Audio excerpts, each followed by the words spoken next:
Okay,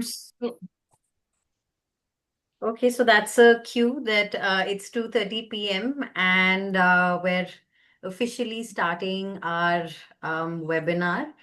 And maybe I see that 38 participants. Maybe I'll give it half a minute or so for more participants to come in, and then we can start with the house rules and the content.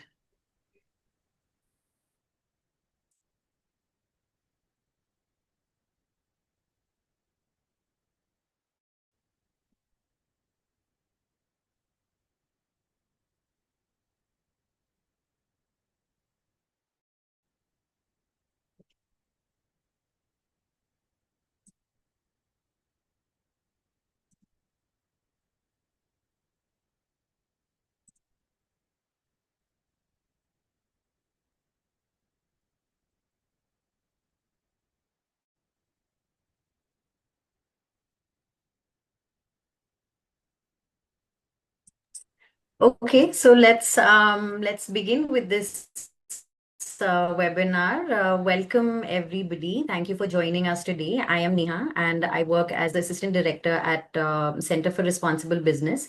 You'll hear a little more about Center for Responsible Business from my colleague Nandini. And as you know, this is part of a webinar series and a supplier engagement program that Kathleen has very thoughtfully conceptualized for CIEG work. It's a global program that they're running, and India is a very important and integral part of this program. She will be coming in a few minutes and telling you more about how this feeds into their global vision. So let's maybe before I hand it over to Kathleen, I'll also just throw a little bit of light on why we're here. So, business and human rights, as you know, is taking up speed. There is a lot of conversation going on since 2011, and it has built a lot of momentum through the years. So, what we're here to do is really unpack what does business and human rights mean, who is it for, and most importantly, how is it relevant for you, and how it actually cuts across all of your operational verticals. So, with this, maybe I'll hand it over to Kathleen to take us through her bit of the presentation. Over to you, Kathleen. Thank you very much, Neha, and welcome to you all. Thank you very much for joining. I will take the next couple of minutes just to give you a little bit of insight of who are we as SeekWork, your customer, and why is sustainability important to us, and why we also starting this initiative. So this is our first webinar in a series of four dedicated to the background and fundamentals of human rights. Nia, can you do the next slide? Yeah, we are your customer, but maybe to give a little bit of a broader insight on who is SeekWork actually, your customer.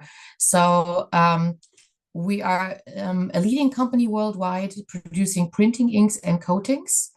We're already 200 years old. Back then in 1824, we were founded in Germany, and our headquarter is in Siegburg, that is close to Cologne in the west of Germany. We're still 100% family owned. And I think this is really important to stress, because for the owners and the top level management, sustainability is really at the core of their heart.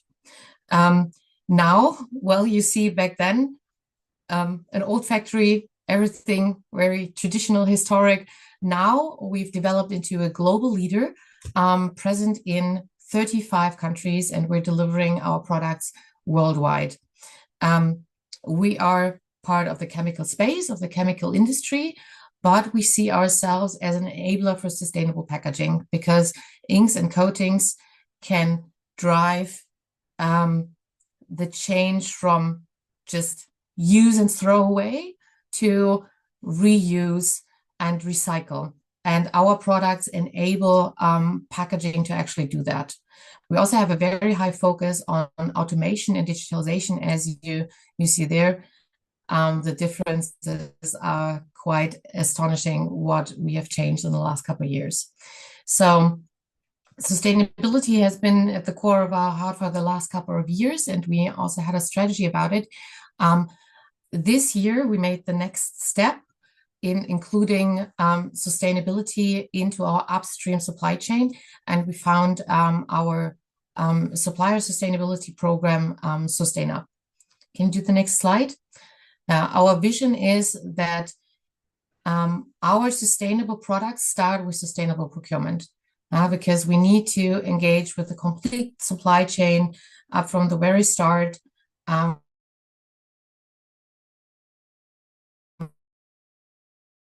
With extraction of raw materials or the growing of raw materials, agri owners, Nestle, Procter and Gamble, and all these kind of things. We really want to look into this very holistically.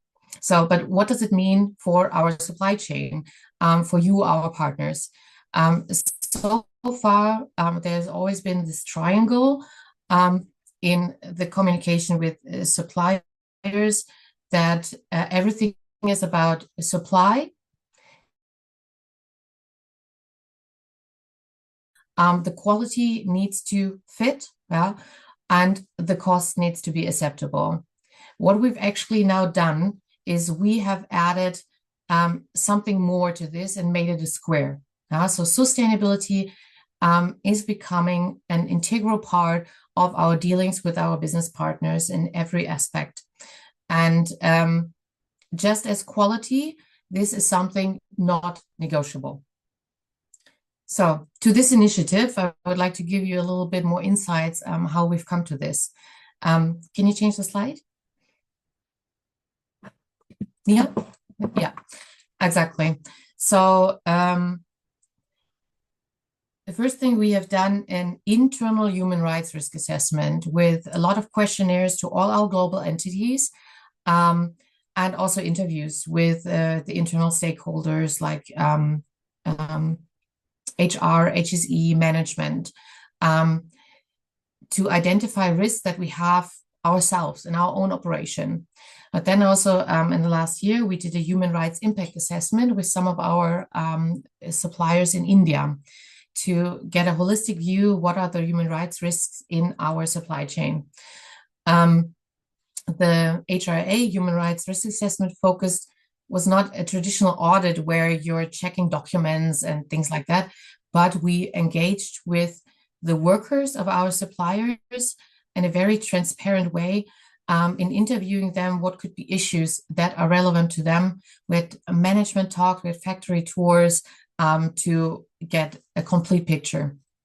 So what did we find? Several topics that we're addressing in this program and into the webinars, but we've also seen that the issues that we found are relatively common in the industry. We also have several of them where we see improvements internally for ourselves, but also the suppliers we visited, but more also we saw that on a broader base of suppliers, there were different issues that we really wanted to address. So one of those is a lack or maybe insufficient grievance mechanisms where workers and partners can address issues in a good manner. We've also seen that quite often the wages are very low, and this one in combination with very high working time. So this is not an easy task to solve. And then we've also seen, and SeqWork is focusing already very, very much on this topic of health and safety, but we've also seen that in our upstream supply chain, there is quite some opportunity for improvement in protection of the workers. So we decided to launch this supplier engagement program. It is India-driven, as many of the findings are coming out of India, but it is very globally relevant, and thus we embedded it globally in our SustainUp sustainable supplier program. So it applies corporate-wide, but with a focus on India to start this initiative. What we would like to do is addressing these topics and building the capacity to engage, to see where do we have issues, to make a gap analysis, but then also to have concrete actions and steps that could be implemented. And with this, we hope that we are also able to broaden the reach of this engagement and of the improvements. So we're really happy to have found a partner, Center for Responsible Business, who are very knowledgeable in this topic. And I hope that the following webinars are very helpful for you, increase your knowledge, and are also engaging and very much fun. And with this, I would like to hand it back to Niha. Thank you very much. Thank you, Kathleen, for that overview. And I see we have even more participants who have joined us now. So maybe I could give a quick recap of the house rules. So we are recording this session, and but that is going to be only for internal purposes. So the webinar is completely anonymous. We do have a Q&A box. We encourage you to type in as many questions as you would like. We're here to answer them. Make the most of this webinar. If you would like to drop in your questions as anonymous, there is a box that you just need to tick on it. Otherwise, you can drop in as is. And we're here to respond to your queries. And I really do hope that you'll make the most of this webinar. So now over to Nandini. Nandini is the director at Center for Responsible Business, and maybe she can give an overview of the topic and also introduce our organization to you. Super. Hello, everybody. Good afternoon. First up, big congratulations to the SegWork team for such a well thought out and a very comprehensive program that's been developed for suppliers. And I quite like the whole strategy and the thinking around it. It's very holistic. So really, congratulations and kudos to the SegWork team. And of course, a massive pat on the back to everybody who's joined us here. I think this speaks really volumes of the kind of seriousness and commitment that all of you place, and all of you sort of recognize this as an important issue. So thank you so very much for joining. And I'll probably just reiterate what Neha said. Please make the most of this session.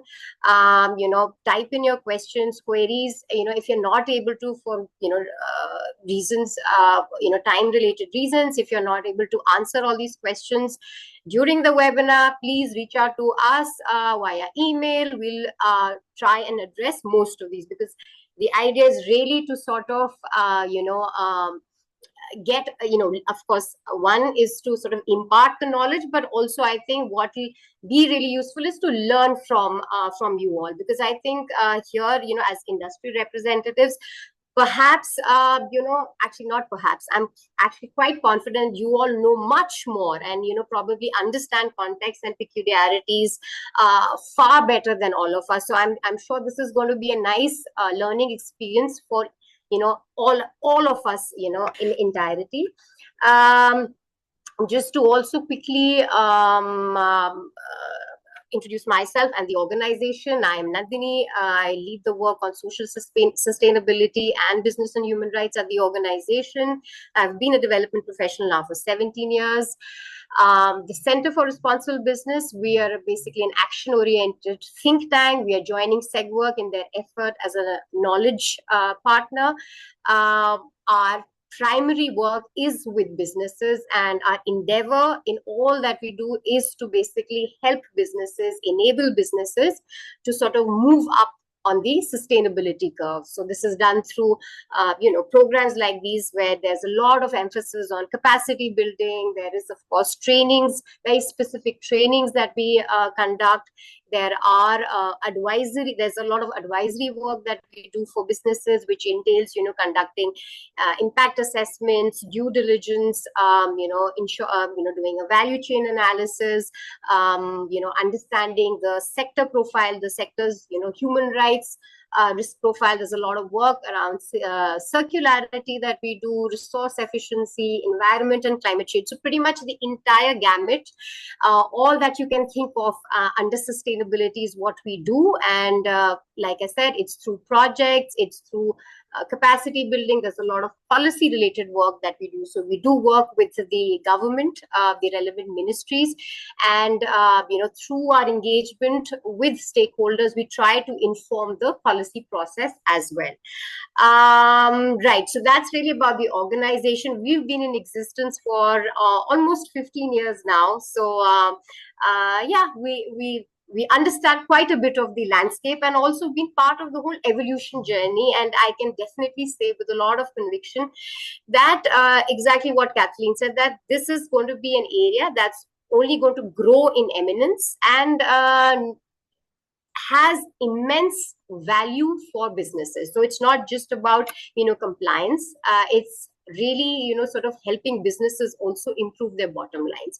And we will uncover or unpack this during the program. So I'll just, without taking more time, all I want to say is that, the world of sustainability is full of fancy words and jargons, and our endeavor through these series of webinars that we've specifically curated for you all is to really de-jargonize it, to simplify it, to make it very practical for everybody.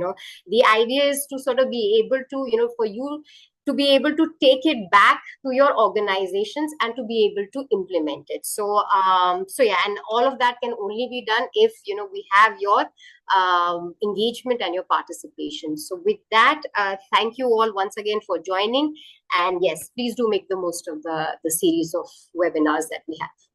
Over to you, Neha. Thank you, Nandini. And without any delay, I'm very pleased to bring in now Martha, who is a keynote speaker. And it's a great linkage because she represents the Indo-German Chamber of Commerce. So Martha is the Senior Coordinator for Sustained Markets at Indo-German Chamber of Commerce and Integrated Expert at GIZ and AWE. And I'm very happy to bring her on board because the linkage that she'll be able to draw between German businesses and Indian businesses from the lens of business and human rights is quite exciting. Over to you, Martha. Thank you so much. I hope you can see my screen and not my notes. You can see it, right? Yes, yes. Perfect. Then, yeah, thank you so much, Neha, also for handing over to me. And I'm also quite delighted to be here today and speak in front of all of you. Yeah, good afternoon. Yeah, as Neha already said, my name is Martha Scheifel, and I am here today on behalf of the Indo-German Chamber of Commerce. I'm part of the sustainability team there as a senior coordinator. And I'm also, as Neha already mentioned, kind of associated with GIZ.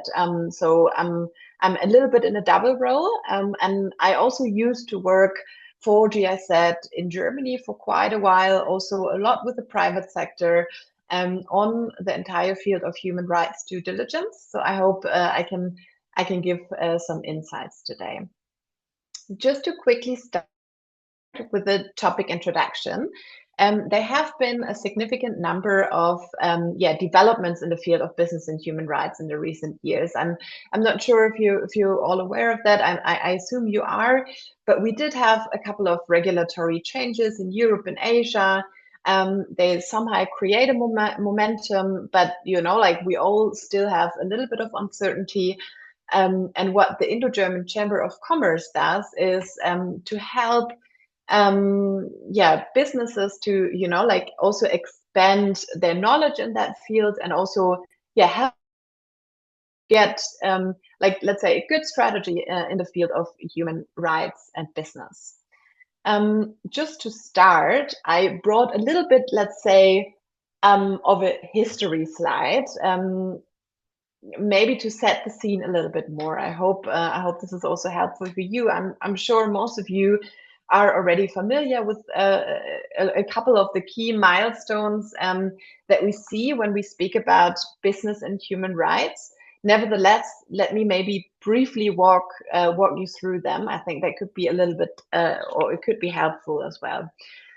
So you see here that in 2011 we have the United Nations Guiding Principles in Business and Human Rights were launched, and they really created, let's say, a momentum in 2011 where the United Nations basically stated that businesses have a responsibility to respect human rights throughout their supply chains at home and abroad. So whether in Germany or in India, but like you have to take up the responsibility that that comes along with your business.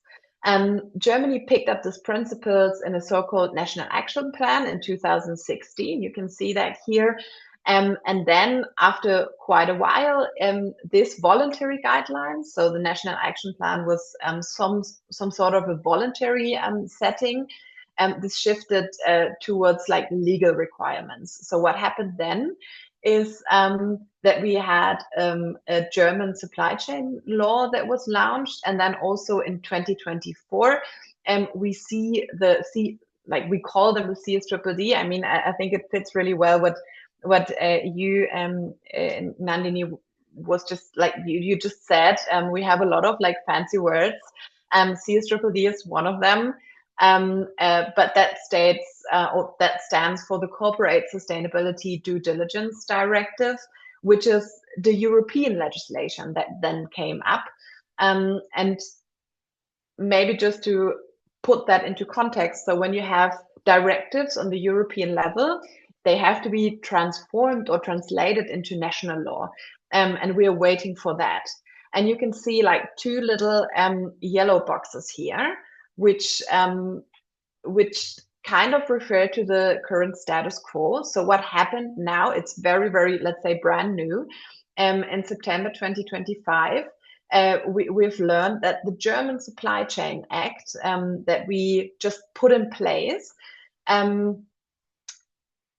is kind of like at the moment reducing the reporting obligations until the CSDDD will be transformed into the national law, right? So as I said, the CSDDD, the European one, is a directive, and Germany is supposed to put that into national law again by July 2028. We are still waiting for a couple of details about the CSDDD and how it will, look like soon. But like even if some of these details are still pending, we see that there's like no doubt that the connection between human rights and business remains highly relevant, and will continue to shape how companies operate and trade across borders.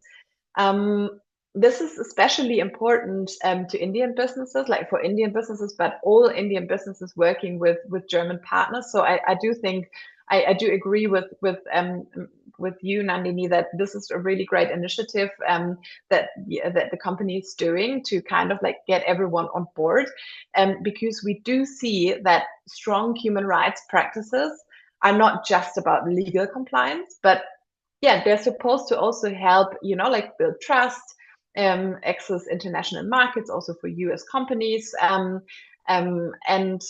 like make you, let's say, prepared for whatever happens in the legal requirement world, but also apart from that.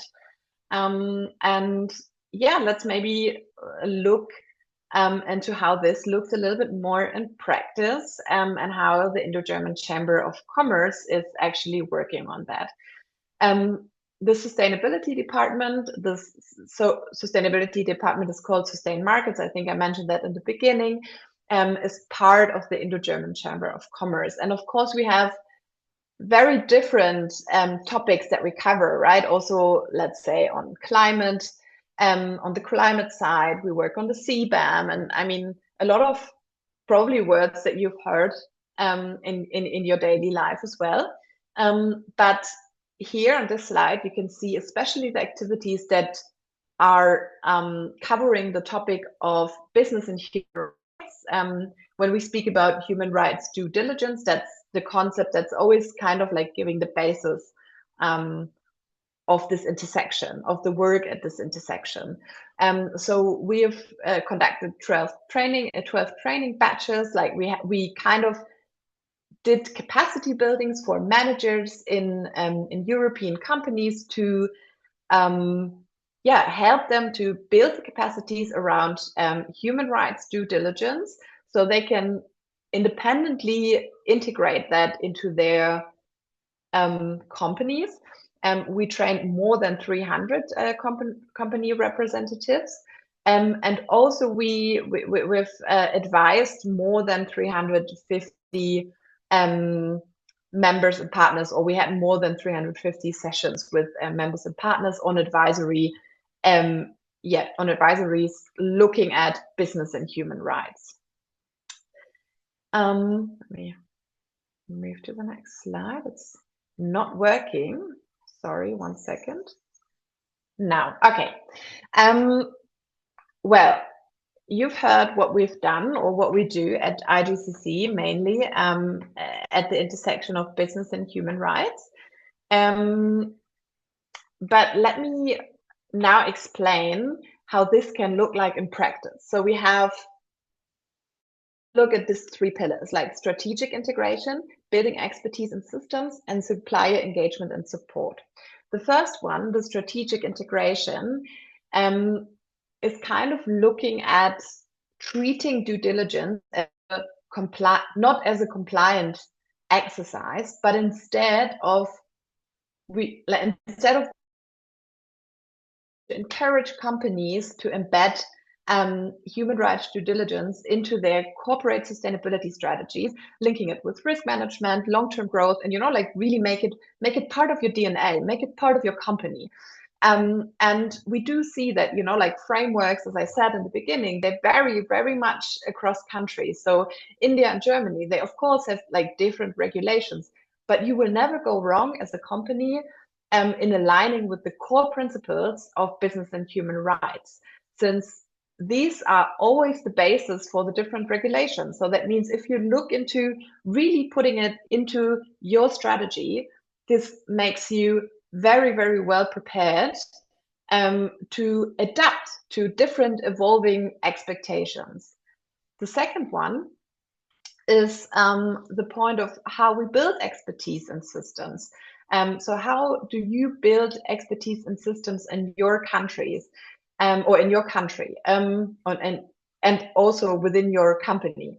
Since many risks, for example, lie beyond direct supply. So sometimes it's in tier 2, tier 3, etc. So companies are doing very different things to kind of encourage the transparency that supply chains demand.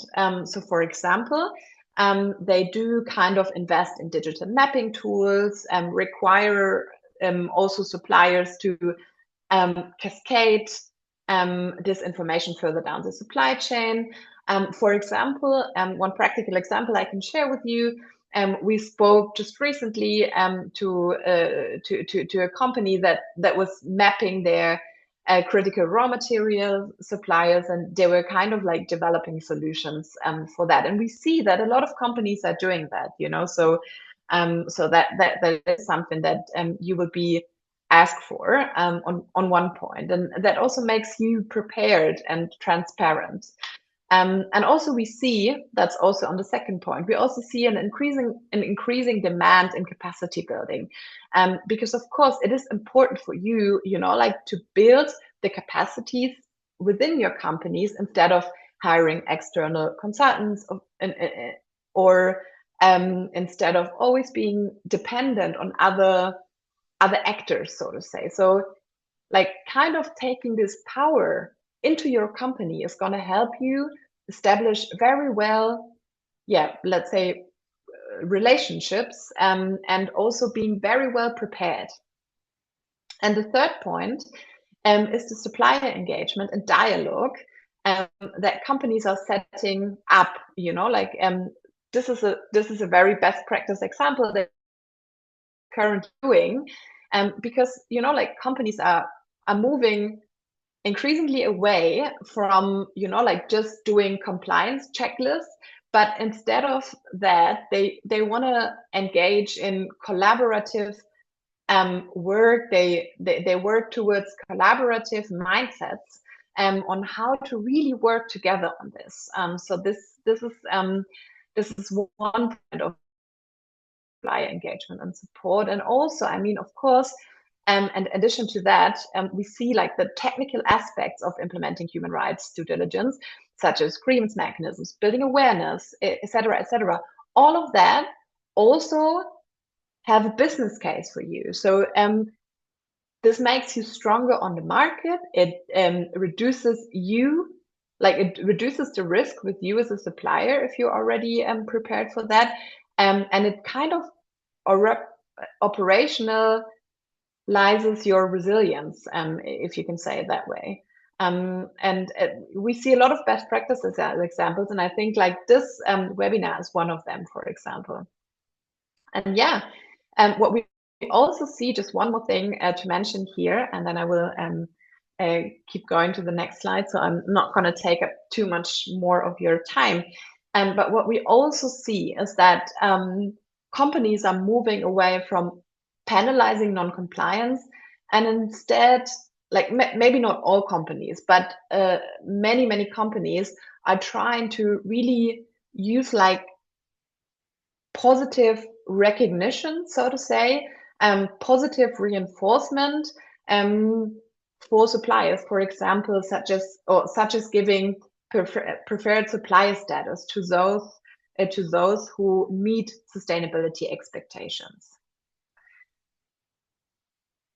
Going on to the next slide, I keep this very brief, but as I just mentioned before, we see this kind of mindset shift. So we move away from compliance perspective towards a long-term value, a broader business goals. We do see that building awareness and supplier dialogue has emerged as one of the most effective ways to make progress.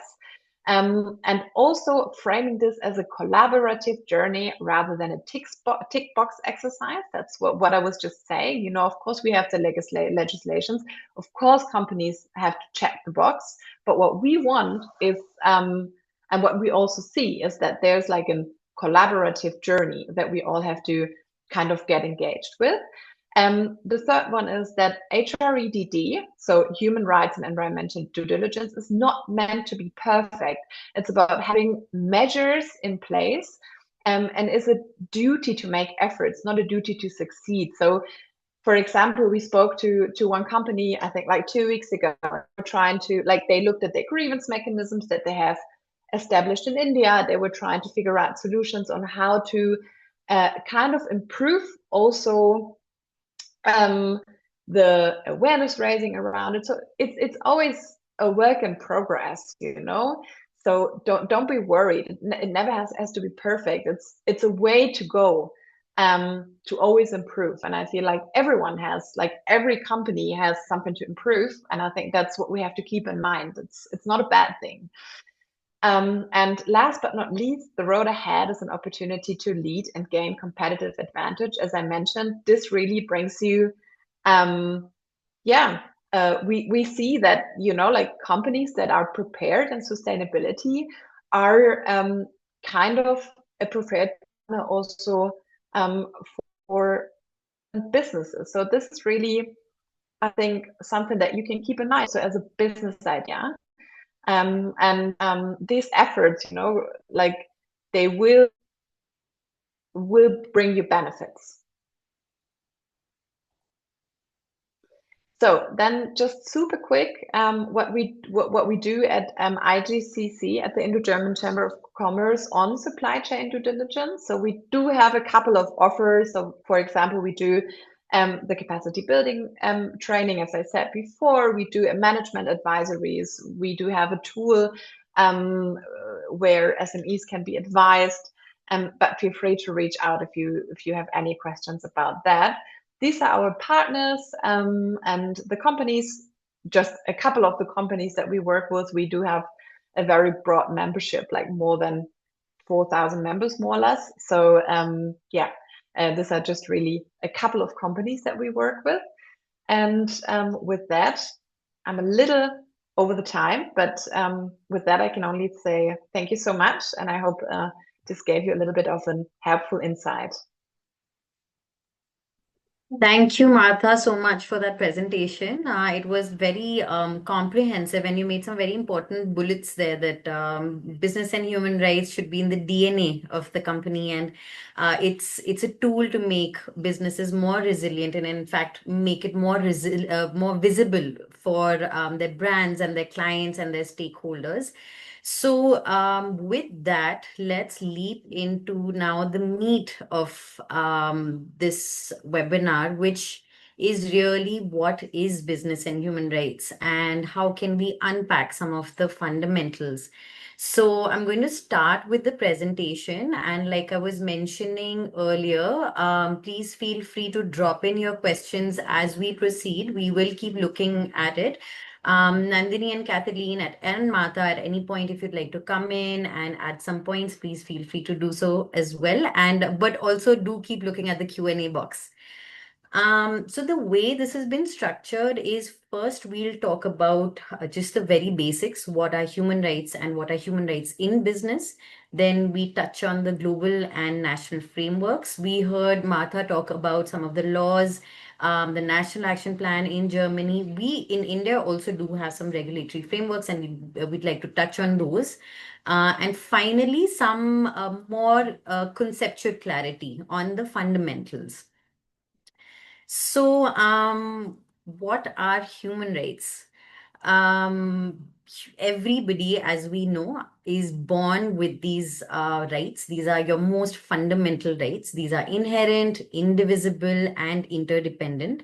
The UN has crystallized these in the International Bill of Rights. You know, these are the two covenants and the Universal Declaration on Human Rights. In India, we've adopted this in the Constitution under the fundamental rights and the directive principles of state policy. Just to give you some examples on human rights, which I'm sure you all already know of, are right to equality, right to life, right to health, abolition to child labor.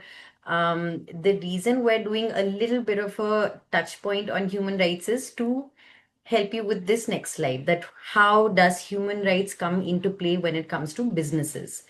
So what business and human rights expects from businesses is that you identify, prevent, mitigate, and remediate the adverse human rights impacts that are arising of your business operations.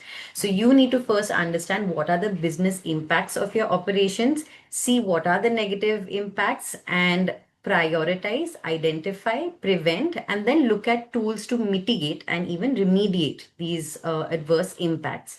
And what do we mean by adverse impacts? These are the negative impacts that arise out of business operations, and these could be actual or potential.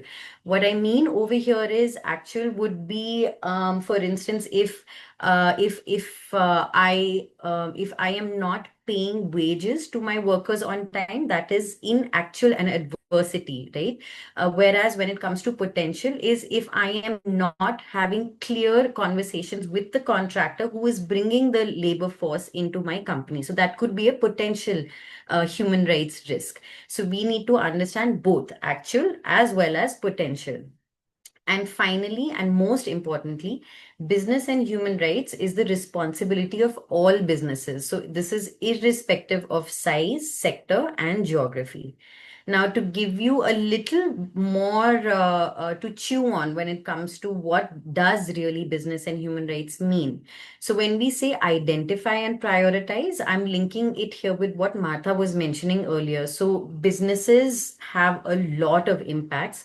We do not have to start responding to all of those human rights impacts. The idea is not to be perfect, but to start, to prioritize, and eventually build processes and policies which are aligned with minimal human rights adverse impacts. So identify and then prioritize. The key is to look at one or two interventions and go deep into those. So that is one. Number two is adverse human rights impact. This goes without saying. These are all the negative impacts that can arise out of your business operations. These, like we discussed, may be actual, may even be potential. So you'll have to really understand what the business model is, who the stakeholders are, and how the business is impacting these stakeholders. And what do? You prevent, which so basically you can develop tools to ensure that where you can de-link these adverse human rights impacts. You look at mitigating, which will basically reduce the likelihood of these adverse impacts. And finally, remediate, which is essentially looking at actions that will resolve. So while we are looking at prioritizing human rights, of course, it's likely that adverse impacts may still happen. So what you should be able to do is develop certain platforms or tools where these can be discussed and remediated. Like we mentioned, we're not looking at perfect examples, but small steps towards identifying, preventing, and mitigating adverse human rights impacts. Now, to just give you some examples, what are human rights in businesses? So there is right to occupational health and safety, which falls under the fundamental right to health and living with dignity. There is also right to minimum wage. This has been also guaranteed in the Constitution of India. Right to justice and grievance redressal. We just spoke about it, about remedial mechanisms, that if at all there are adverse impacts, that there should be platforms where the stakeholders can come in and look at grievances and dispersing these, dismissing, or rather dissolving these complaints and issues. There's right against discrimination, right against child labor, and of course, right to fair working conditions, which also aligns with the global standards on forced labor. So while we also spoke about the Universal Declaration of Human Rights, we'll go ahead and we'll also look at some of the more global standards and more global conventions on human rights, and some of the frameworks that we have in India. But before that, a small quiz to check if you are listening to us. It is a fun quiz. So, my team, if you could please pop up the quiz on screen. So it's agree or disagree. You can click on the button that you feel aligned with, and it's anonymous, so you know we're not judging. The question is that X is a microchemical trading and logistics company. X has 12 truck drivers and 8 employees. So since it is a very small company, X need not take business and human rights measures. So if you agree with this statement, then you press on the agree button, or you disagree. We'll perhaps give you about 45 seconds or so, since it's a simple question.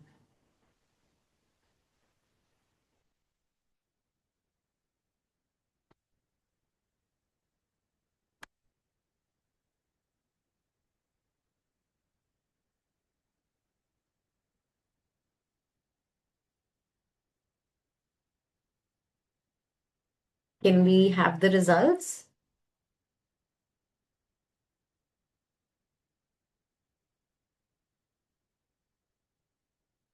Excellent. So that is right. We did discuss this, that business and human rights is for all businesses, whether it's a small, medium, large, exporting, domestic, informal. All businesses are expected to identify and mitigate their human rights risks, and rather respect human dignity. And I see Nandini smiling. So No, no, what's I'm your just very, thought? yeah, I'm just super curious who those two are who are, I don't know whether just being mischievous or they genuinely feel that they can get away with the whole human rights, not taking into consideration the BHR measures. But yeah, just curious. But like I think how Neha said, that these are rights that are inherent, and any kind of violation or abuse is unacceptable. So whether it be medium, small, or micro, these have to be taken into consideration. The level, the scope, the intensity, all of that, of course, would vary. And picking from Nandini's queue, if at all you do still strongly agree, do drop in your questions in the Q&A box. I think Nandini will respond to that. So moving on to the next poll. So now we have one more question, and this is a little tricky. So why is a pigment manufacturing company? Yes, here is the poll on your screen. So why is a pigment manufacturing company established in January 2025? Why undertakes necessary BSR assessments and integrates responsible business and human rights measures? Now, moving forward, why need not review its BHR assessments and measures? So, do you agree with this statement or do you disagree?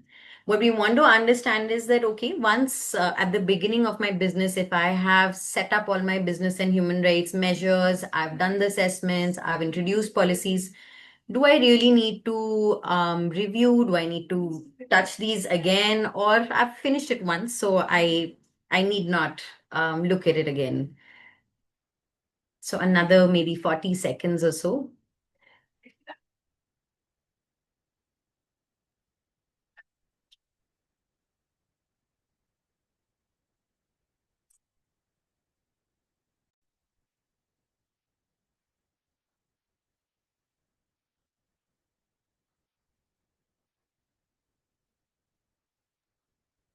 Can we have the results, please?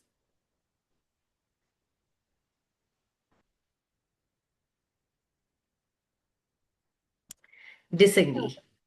We have a very well-informed and a very intelligent bunch of suppliers here. Super. It is. Yeah. And it's actually making our work easier and more interesting. But there is also 9%, 5 people who say agree. So, which is also interesting. So do please share with us in the Q&A why you feel you agree with this statement, or do you have any follow-up questions on this? But just to very quickly respond, business and human rights is not a one-time measure. Like all other processes and policies and mechanisms that you have at your business, which you timely monitor and review, business and human rights is also supposed to be reviewed and monitored periodically. So now moving on to the next segment of this presentation, we wanted to now talk a little bit about what what the global frameworks are. Martha has already touched on United Nations guiding principles. We'll just elaborate it a little more for you. So this was formulated in 2011. And now UNGPs are understood, rather recognized as the most authoritative standards on business and human rights. This was developed after an 8 years consultative process across the world with multiple businesses of different sizes, civil societies, states as well, and local communities as well. So given its robust stakeholder interaction, which poured into finally these guidelines, makes it extremely robust and authoritative. We also have the OECD guidelines, so which also touches on business and human rights, and then of course there is ILO and some UNICEF and other conventions as well, which touch on business and human rights. But we're mentioning this as it is one of the most globally recognized and understood frameworks. So what does the UNGP says? It essentially says that it basically rests on 3 pillars. So the 3 pillars are: one, it's for the state. So what should a state do? State should protect human rights. And what do we mean is that each state should develop laws, regulations, policies, an entire ecosystem to protect human rights. So it's the state's duty to have laws and ecosystems to ensure human rights are protected for all of its citizens. And the second pillar is where the businesses come in. So, what do businesses have to do? They have to, it is a duty. They have to respect human rights in their business operations as well as their supply chains. So, you have your local laws, which you comply with your local laws, you comply with global standards, and you ensure that human rights across your operations and your supply chains are not adversely impacted. So, that is the duty of the businesses. And last pillar, which is access to remedy, is for both. It is for state as well as businesses. And what it expects is that there should be platforms where, if at all there is a grievance, that stakeholders can come to this platform and seek grievance. So there should be effective grievance redressal mechanisms. And here also, it may be developed by businesses, by states. Businesses may come together, have a third party to help them build these platforms. We're hearing a lot of companies are looking at digitizing some of their grievance mechanisms. They're looking at providing timelines to, dispose it in a more effective manner. So there are a lot of good practices. And in fact, in the next webinar, we will be deep diving on what are businesses doing in grievance redressal mechanism. Coming to India, so India has also had a long journey when it comes to business and human rights. We have our national guidelines on responsible business conduct, which essentially rests on 9 principles. Principle 5 is basically talks about business and human rights, and it reiterates the process that businesses should have a duty to respect human rights and also provide grievance redressal mechanisms. These 9 principles were acknowledged and endorsed by our Prime Minister back in 2018. I hope I'm right, Nandini, 2018 or 2019. Yep. Also, I think what's really interesting is that the very first version, the NVGs, because the NGRBC now is the updated version, the NVGs actually came about the same time that the UNGPs came out. So 2011, when 11 is when the UNGPs came out.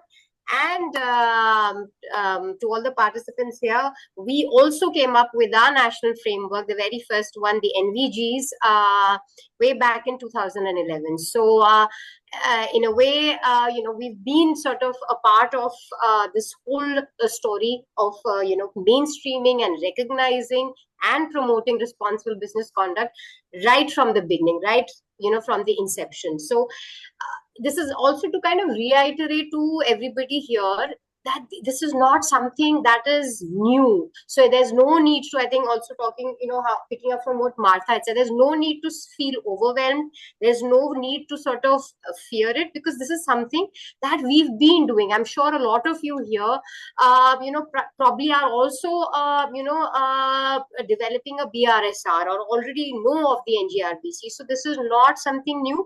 This is, it's just about understanding and sort of being able to, integrate these different frameworks.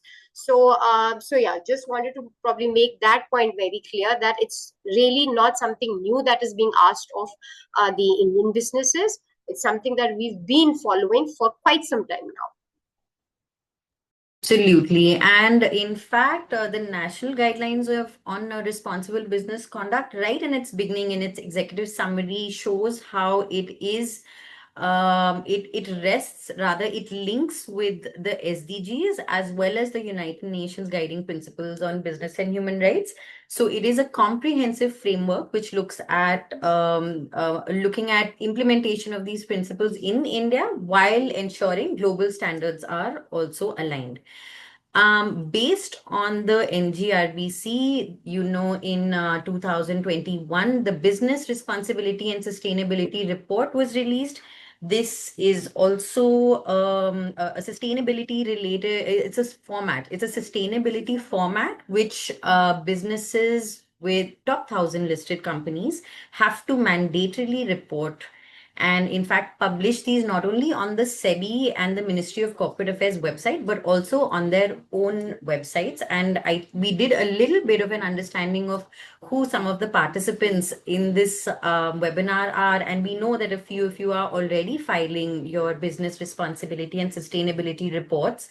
As you know, Principle 5 in this report specifically talks about business and human rights, and there are certain disclosures, for instance, on wage, on the gender balance, and also on the grievance redressal mechanisms, and if you have business and human rights policy.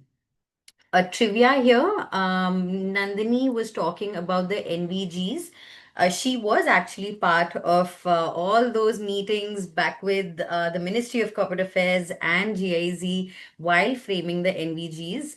And she's also been part of the BRSR, which fortunately I also managed to sneak into the room and be privy to some of these very interesting conversations. And at that time, also the conversations revolved around how can we make our businesses more competitive. So the purpose of this entire framework is to be able to enable businesses to demonstrate their initiatives and their good practices across environment, social, and governance indicators.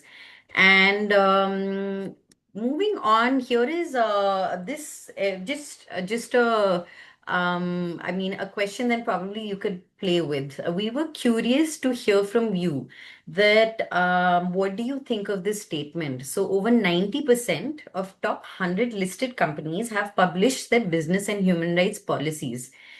Do you agree with this statement? Do you think, or do you think we're being a bit too ambitious here? So, what are your views?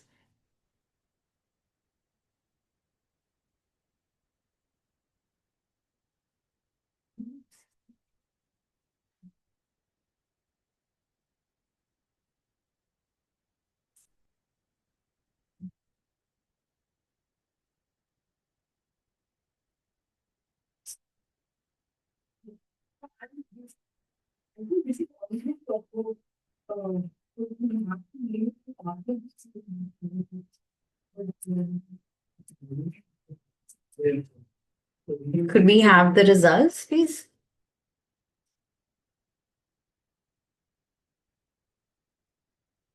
Interesting. This is a close one, but yes, 61% of you say it's true. It's actually true. And when I responded to this question, I had said it's false because I did not think that 90% of our 100 listed companies have a published business and human rights policy. I thought that they would have a business and human rights policy, which probably is a part of this, their larger sustainability policy. But Nandini, I see your hand is raised. Do you want to come in? No, no, just complete. I was also saying there are a couple of questions I can read out, and we can also respond to those questions. Yes, These are yes. on recording, so Yes.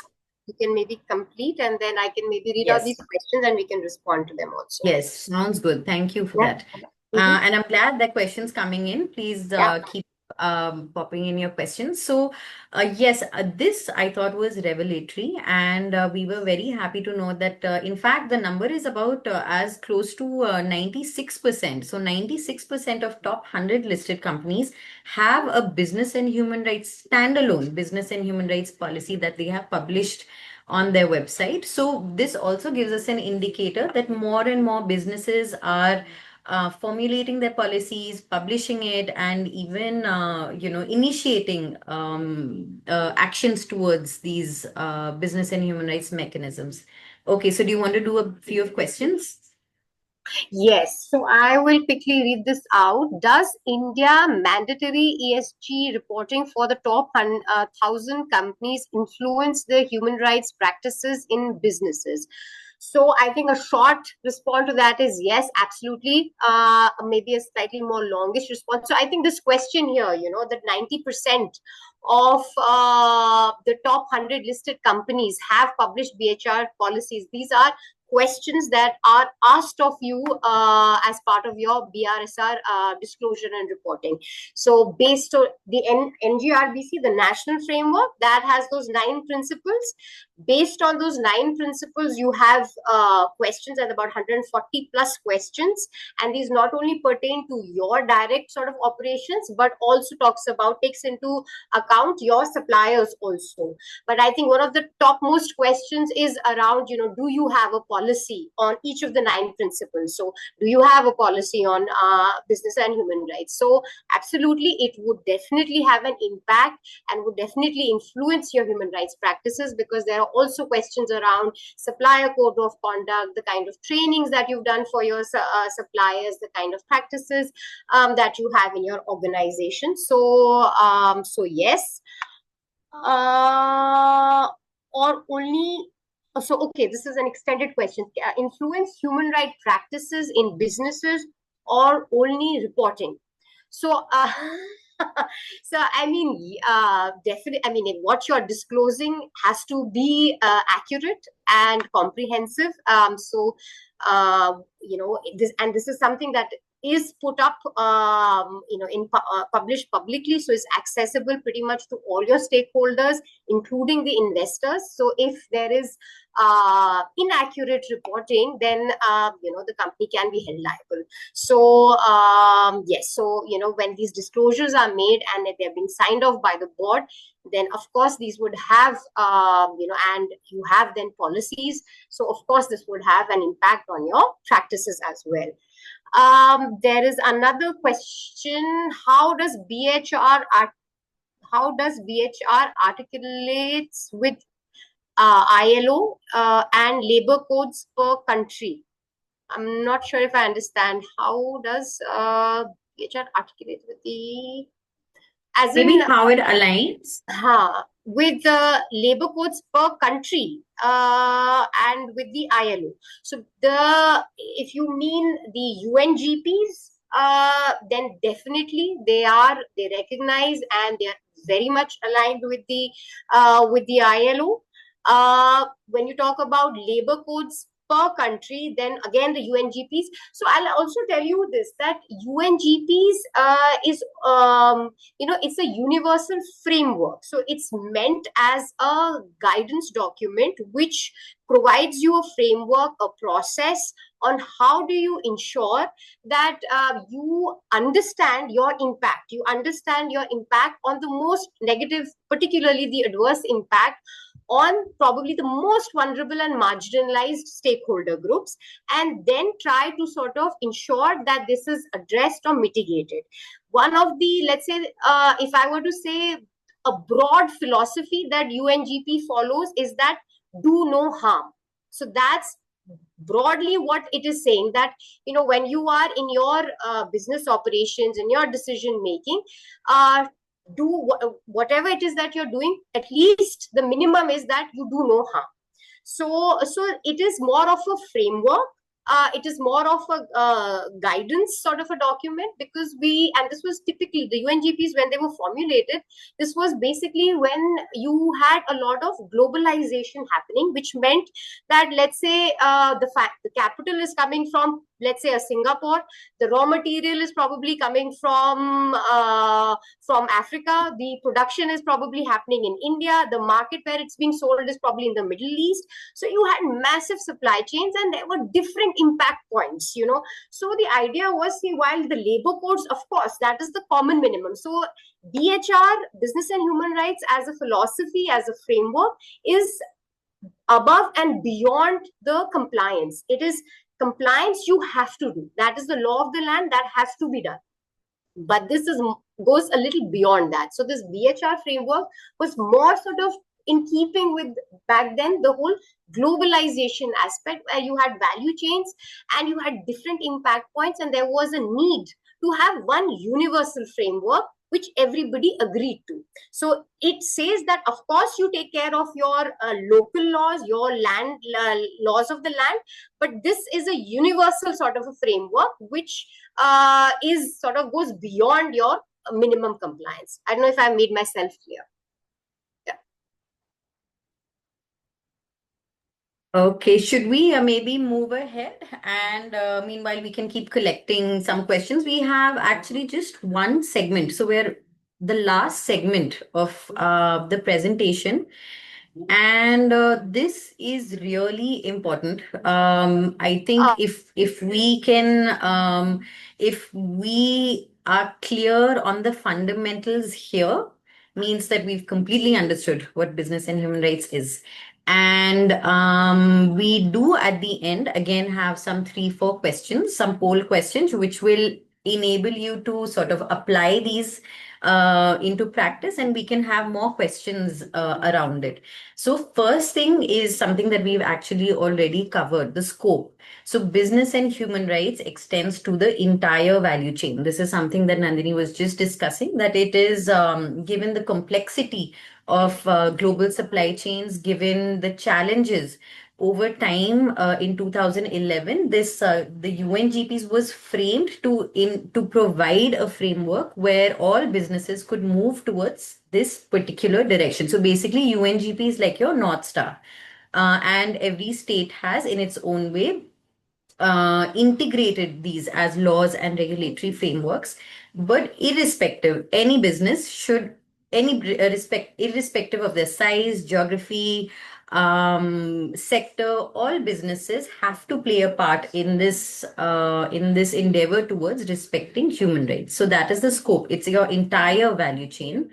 Coming to applicability, so we spoke a little bit about stakeholders, that business and human rights, when we're talking about adverse human rights impacts, it impacts your stakeholders. Now, that was a bit of a generic statement, partially wrong also. The right statement is your rights holders. So what do we mean here? That for a business, your stakeholders are plenty. These will be your suppliers, business partners, investors, consumers, shareholders, even local communities.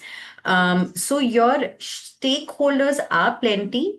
For business and human rights, what you need to carve out is understand who is being impacted. So whose rights are being impacted. So these will be your rights holders. So what do we mean here? The people whose rights that we may be intentionally or unintentionally impacting. So, for instance, employees, contractual workers, and in this also, what we try to look at is who is your most vulnerable rights holder. So, it could be women workers, local communities, consumer as well. So, you could maybe look at it as a Venn diagram, that you have your stakeholders, but when it comes to business and human rights, you need to understand that who is your rights holder. So who are the individuals whose rights are being impacted, the human rights are being impacted, and that's how you will develop your business and human rights policy and process. Now, the other very important thing is impacts and risks. So we spoke a little bit about impacts in the beginning of this presentation, that under business and human rights, we are looking at our adverse human rights impacts that are arising out of the business operations. Now, what do we mean by the term risks when it comes to business and human rights? You have to frame your business and human rights ecosystem looking at your rights holder. So your rights holder is the center of the business and human rights universe. So your rights holder's perspective is what matters. So you will have to look at risks from the perspective of your rights holders. So, for instance, if I have a business which discharges pollutants in a river close by, what am I doing? I am ultimately the adverse impact is polluting the river in the local community. But here, when I'm designing my business and human rights ecosystem, I need to look at it from the rights holder, which will be the local community. So the risk which my business is imposing is polluting into water. So the difference, basically, you have to reverse the way you look at risks. You will not look at risks to business, but you will be looking at the risks that businesses may impose to their rights holders. So I hope that conceptual clarity remains. Please do feel free to ask questions, because this is a very, very important topic and it is confusing. It does take a bit of time to understand what does impact and risk means. Maybe I'll just quickly recap. So stakeholders is your entire map of partners. So your suppliers, business partners, investors, consumers, everybody comes in your stakeholders bucket. But when we talk about rights holders, it is the aggrieved party. It is the individuals or the collection of individuals whose rights we are discussing, or rather whose rights are in play, the human rights are in play. So that is your rights holders. In terms of impact, what you need to look at is understand how businesses are impacting, how business operations are impacting your rights holders. And when it comes to risks, what we need to understand is how can the business operations be a risk to your rights holders and not the other way around. So I know in financial terms, etc., we look at risk to business. Here we'll be looking at how businesses may be a risk to the rights holders. So that is something to keep in mind when you're developing your business and human rights framework.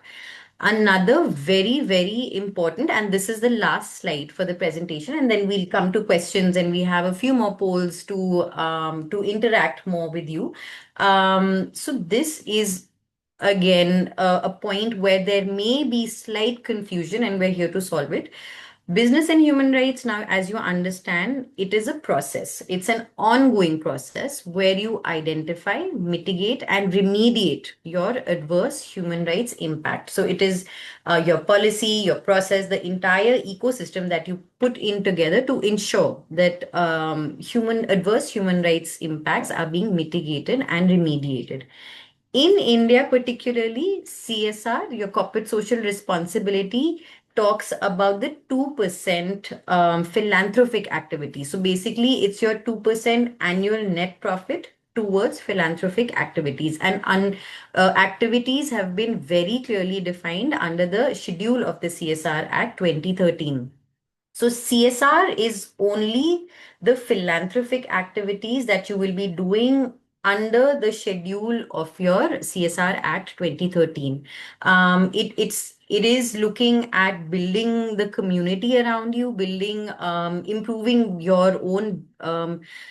Sorry, no, you under CSR, you cannot look at activities within your businesses. It has to be beyond your business. And one difference over here is that business and human rights is looking at processes within your businesses as well as outside. So that is one difference between CSR and BHR. The other difference is BHR is something that every business is expected to do, whereas CSR is mandated only by law.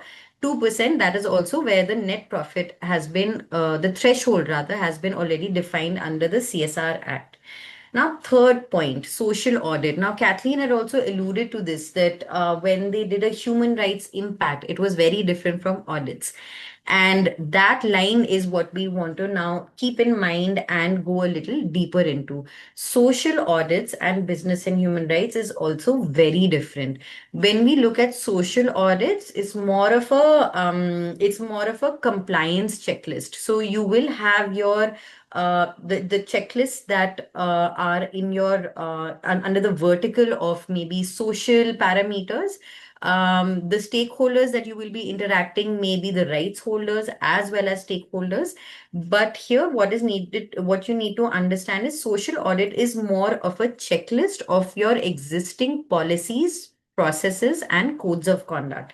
Whereas business and human rights is the larger mandate where you're looking at the entire ecosystem and you're ensuring that throughout your business operations and throughout your verticals and engagements, you are respecting human rights and you are providing remediation mechanisms if at all there is an adverse impact. So that, Nandini, I see your yeah, no, I was just closing. We do have a few more poll questions, but I think it's important to provide some conceptual clarity here. So maybe you can come in, Nandini. I think some more reiteration here may be helpful. Absolutely. Also, there are one or two questions that I think, and they were quite, I'm quite happy with the quality of questions that are also being asked. So maybe before we take on the questions, just to also probably reiterate some of the points that with examples. So I think in terms of really the concept part of it, I think Neha has really, sort of very comprehensively told you what those differences are. But let's say if in practical terms, if I were to, by way of example, tell you the difference between a CSR and probably a BHR, it would be something like this, that I use the CSR money, my CSR money, to, let's say, build a hospital, yeah, or to super specialty, fantastic state-of-the-art hospital somewhere, or I come up with this fancy school that I build and I use my funds over there. So that's your CSR. But BHR is actually having a fantastic, a very good OHS policy. So there's no point, and that's the whole difference between the philosophy between the two. You might create or you might help in the development of a fancy hospital, which is also very important. But at the same time, you are actually not being able to provide decent and safe working conditions for your own workers in the family, in your factory. Where, every, let's say, week or every fortnight, there are, injuries, hands lost, fingers lost, things like that. So that's just to sort of give you a perspective by way of example on what does BHR mean. We are talking about rights of people, what they're entitled to. They are entitled to a safe and decent and a respectful working condition, vis-a-vis CSR, which has more of a strategic philanthropy. So it's helping you build your reputation. You can do your branding with your hospital. And mind you, both are important. CSR in terms of community development is also important, but it is not strategic to the business. And also, I think how Neha said, that it is core, it is internal to the business. It's how you, so it's like this, at the end of the year, CSR is just about ensuring the 2% is spent based on the Schedule 7, but BHR is basically based on how you arrive at the entire 100%. How do you actually make your profits? It's not about how at the end you spend the 2% of the profit, which is CSR, but more on how do you actually make all those profits or come up with that revenue figure that you do. So that's a fundamental difference between BHR and CSR. Social audits also, again, and this is something I'm sure Neha will talk about later during the webinars. It's a very small part of the whole business and human rights process. This part where you're actually doing a verification, where you're checking and you're demonstrating, that's a very small step in the entire process. So while this is important, again, this is just a little step, and on its own, it really wouldn't mean anything unless it is backed by, policies, leadership, commitments, proper targets, stakeholder consultations. A social audit really will not tell you much. Yeah. So that's, again, fundamentally by way of example also, a checklist sort of a thing, where you're just sort of against certain parameters making the process. But how did you, so let's say, for example, I say that,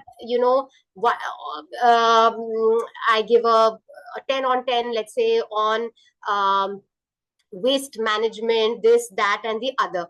But is this really based on, let's say, a human rights impact assessment, where, let's say, the top 3 priorities, the top 4 or 5 priorities or risks or impacts that I need to address might be something very different? My rights holders might actually be saying, well, actually, you know what, we feel that grievance redressal needs to be improved. But I am looking probably more from a checklist where I've got these 3-4 things as part of compliance that I've ticked boxed: waste management, organic, this, that, and the other. So it really does not help in addressing those human rights risks. So that's the other sort of, by way of example, a difference between just doing a social audit, whereas a human rights approach, which is very process heavy. Also, I think in terms of questions, Neha, I think there are a couple of questions which are very interesting. I think one is on,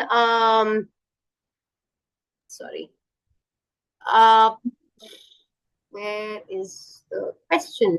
There is one which says if you could share a practical example of Yes. omission. Where is that? I can't see it anymore. I'll read it out. Maybe you can respond to it. It says that, can you share a practical example of how an omission by a company could create, I think, adverse human rights for rights holder? Where is that?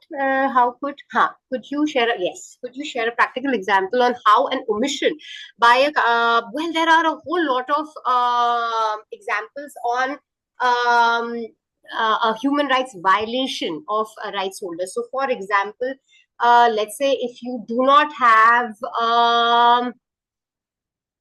And I'll take probably let's say that I'm taking a factory setup here. And for example, you do not have the right kind of safety equipment of safety gear that is available, or let's say you have you have like a safety gear for your workers, but that has not been review checked up, like there's probably wear and tear, it needs to be changed and things like that, and that sort of you do not have that kind of a protocol or a process in place, and as a result of which, let's say the worker who's wearing this meets with an accident, that's a human rights violation by the company. You're mandatorily required to ensure that you're providing all the safety gear and everything to your workers, especially in hazardous industries. So then again, the rights of human rights is sort of violated. Second, let's say, and this is again, now this is within the premises, let's say taking an example outside the factory premises to sort of tell you that this is not just about what's happening within your factory. For example, you are in your factory using water, and this water is from a common sort of a pond, a village pond from which you're using, and this is the water that the community or the village people use for fishing, for their livelihood, and probably also for their personal consumption. Here again, a right of the community is being violated, that without a due process, without the right kind of procedures in place, the right kind of approvals in place, you're basically drawing resources which are depriving an entire village of their fundamental right to a life of dignity, to right to sort of living. So that's again a violation of human rights, which goes beyond just your factory premises. So that would be the two examples within and outside. Then there was another one on the environment bit, which I thought was I responded that Okay. to that on. Yeah, I think Kathleen, you want to come in? Please do. You're on mute, Kathleen. So I wanted to give examples to that question. That says, does human rights include environmental rights? And the question also says, as you said, pollution impact on the local community, it is part of BHR due diligence obligations. So just to give you a couple of examples from business background. So a big German car manufacturer who's closely linked to, of course, mines. They need a lot of minerals, and so they were not properly checking on the risks of minerals and poisonous chemicals leaking into the environment at that mine. And actually, it leaked into the river, and downwards of the river was a community, which led to huge issues for the health of the community. So I think that was in the news last year. And another one where, for example, we ourselves, CEQUAC needs to take due diligence, and one from our CEQUAC plant here. It's rather big plant. Everything is concrete. So when it rains, of course, the water rises, and we have, I don't know how you call it in English, ducts, of course, how the water then flows into the local river. So, of course, we do not have our chemicals outside. And if they're outside, they're always in packages. However, you have the risk of them leaking. Could always happen. So in that case, you would have the chemicals on the concrete, and if it rains, then it goes into the ducts. So very importantly is that our firefighters have clear rules when to open the ducts and when not. So they are not allowed to be opened if there's any risk of chemicals, which you would see then floating, are already present in the rain. And that is an important due diligence that likely you have the same way. If on your concrete, on your streets, there's chemicals which have leaked somehow and there's rain, you need to make sure that they're not leaking into the local rivers.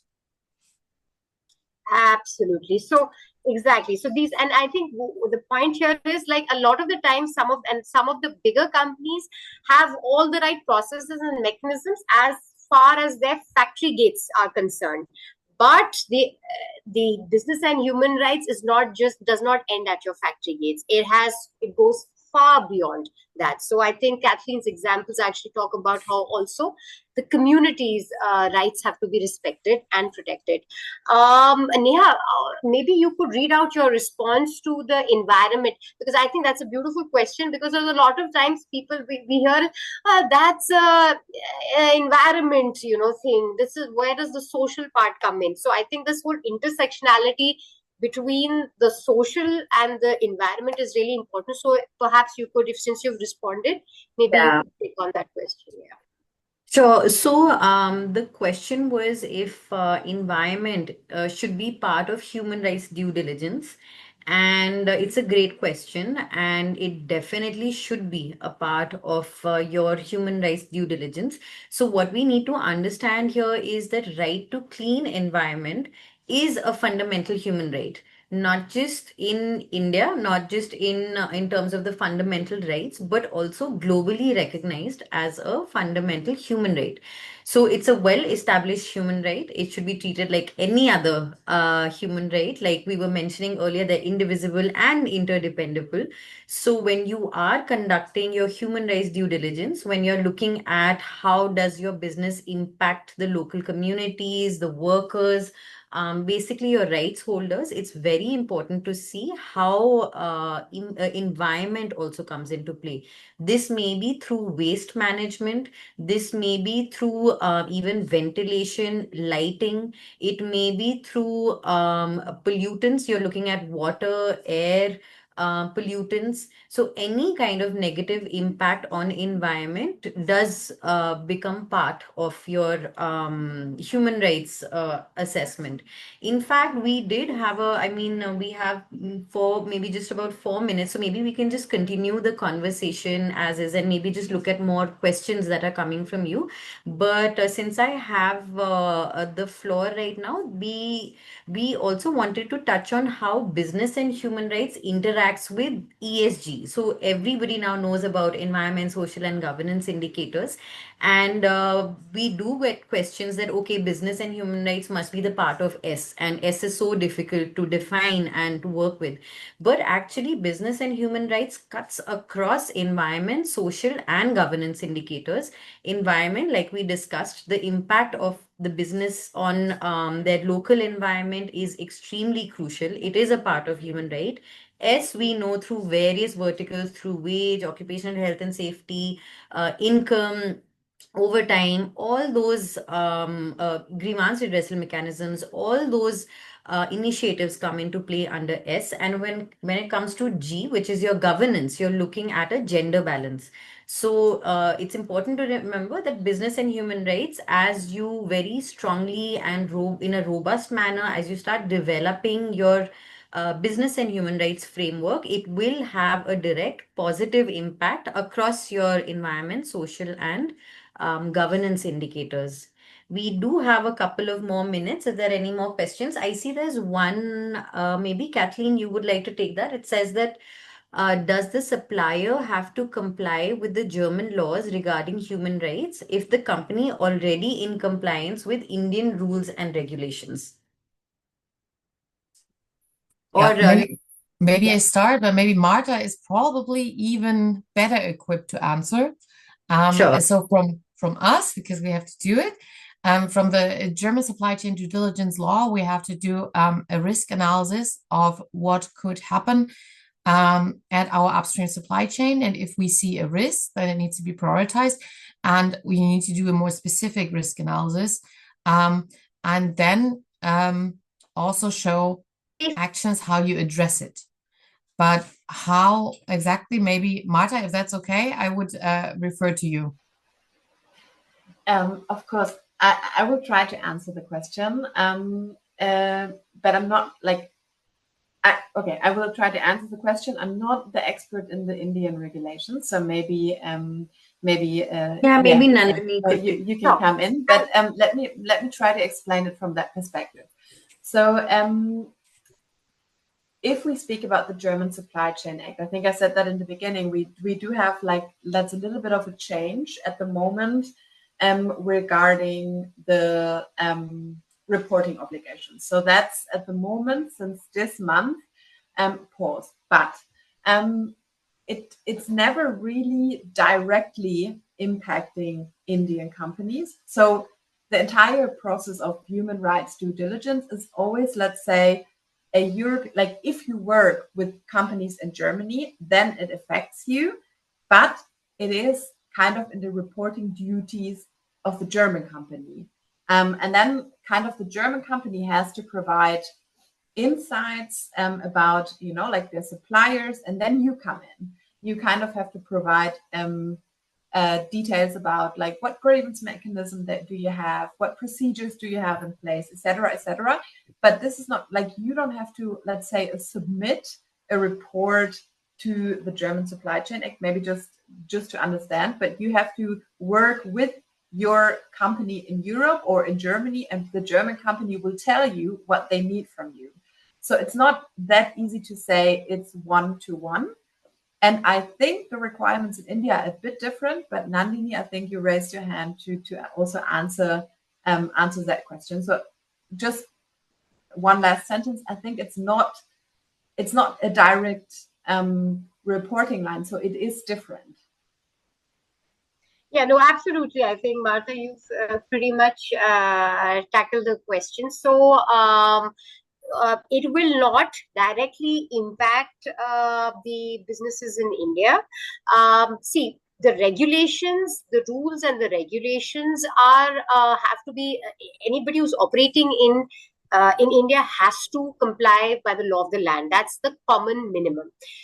If you're doing business with, let's say, a German company, then of course there'll be implications for you. So for example, for let's say if you look at the German Supply Chain Act, there is a certain expectation from German companies, and this would require them to have certain processes or certain asks from their suppliers, which means that to be able to do business with a company or to be able to access European markets, you would actually need to you would actually need to then also understand these regulations, laws, and be able to sort of comply with some of these. So in a way, you're not legally bound, but it will have implications for you. And it is of course doesn't have anything to do with the laws and regulations in India. Those you have to comply with because you're operating in India. That's irrespective of everything and anything else. There was one more question. I think I actually rose my hand for that, which is, I think somebody had asked, can I legally what was that question? Yeah, in case I have a third party operation, can I legally ask my 3PL, third party something, 3PL, to follow BHR? So you cannot, I don't think you can ask legally. I don't know what you mean when you say legally ask. You can definitely encourage, capacitate, guide a person to adopt, to first understand, and then of course to adopt and integrate these practices. So yeah, or you can probably have certain supplier codes that say that, if you want to do business with me, then you'll have to probably have 1 or 2 or 3 of these policies or processes. So that's probably it. Legally, I'm not sure how you're using that. But yeah, legally, in terms of if there is a provision in the Indian law, that there isn't at the moment any. So yeah.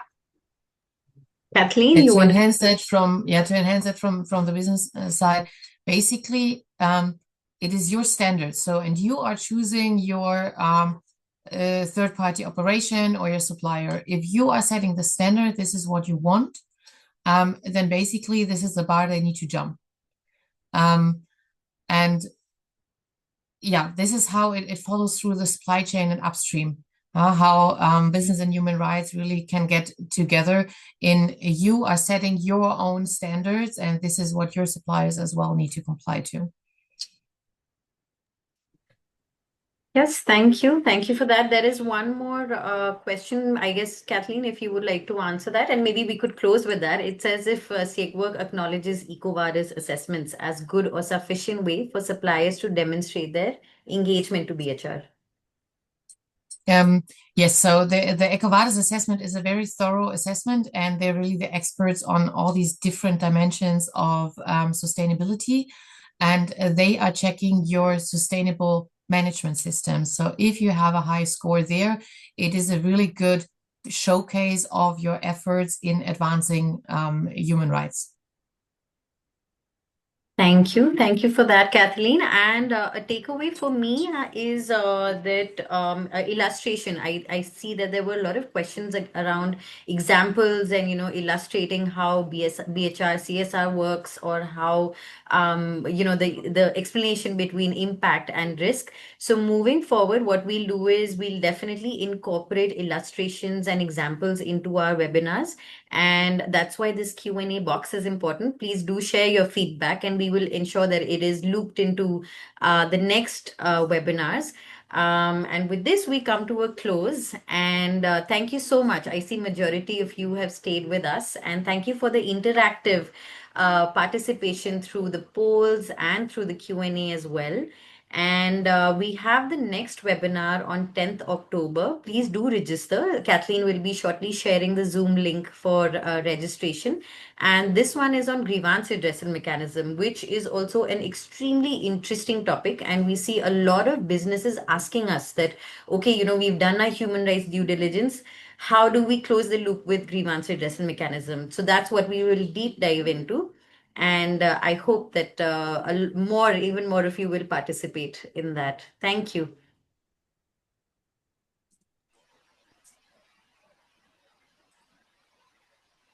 Thank you so much.